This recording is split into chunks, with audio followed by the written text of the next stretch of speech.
প্রথমেই আমি এখানে 4টা বাঁশকুড়ুল নিয়ে নিয়েছি। এটাকে অনেকে অনেক নামেই বলে, বাট আমি আমার মা মাসিদের মুখে এটাকে বাঁশকুড়ুল বলতেই শুনেছি।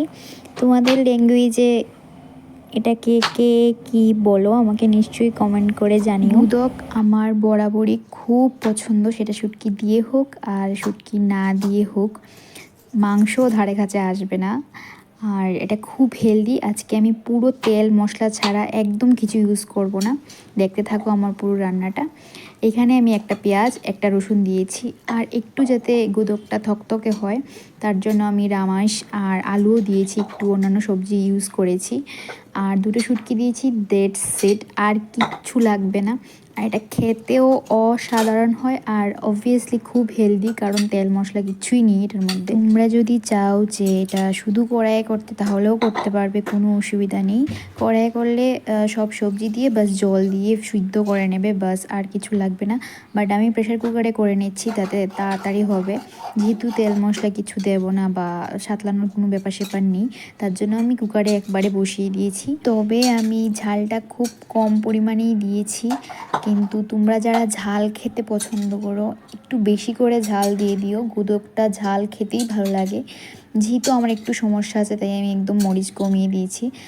ঝাল যারা খেতে পছন্দ করো, আমি কি বলবো, এটা যারা খেয়েছে গুদক, ঝাল ঝাল গুদক, আমার ভাবনাটা শুধু তারাই বুঝবে। আর যারা খাওনি প্লিজ তোমরা একবার ট্রাই করে দেখো, এরকম খুবই টেস্টি, খুবই দুর্দান্ত। আর হ্যাঁ, বলছি যে যারা যারা আমার ভিডিওটা দেখছো প্লিজ আমাকে একটা লাইক করে দিও, ভালো যদি লাগে তাহলে একটা শেয়ার করে দিও, তাহলে আমি খুব খুশি হব। আর এই তো আমার সব সবজি দেওয়া শেষ। এবার আমি কুকারের ঢাকনাটা দিয়ে ভালো করে ঢাকনাটা লাগিয়ে দেব। সিটি দিয়ে দিলেই খুলবে না, যতক্ষণ না ভালো করে ফাফটা যায় ততক্ষণ পর্যন্ত খুলবে না। না হলে কিন্তু আমি বারবার বলছি যে ভিতরে বাঁশকুড়ুলগুলো সিদ্ধ হবে না। আলু বা বরবটি, যে আমার ভাষায় আমি রামাস বলি, তো ওইগুলি হয়তো সিদ্ধ হয়ে যাবে, কিন্তু বাঁশকুড়ুলটা যেহেতু একটু শক্ত, ওটা সিদ্ধ হতে একটু সময় নেয়। তো এই তো আমার একটু, তাও আমি 2টা সিটি দেওয়ার পরও একটু শক্ত ছিল, তার জন্য আমি এখানে একটা জাল খাইয়ে নিয়েছি। আর এই যে এই তো রেডি।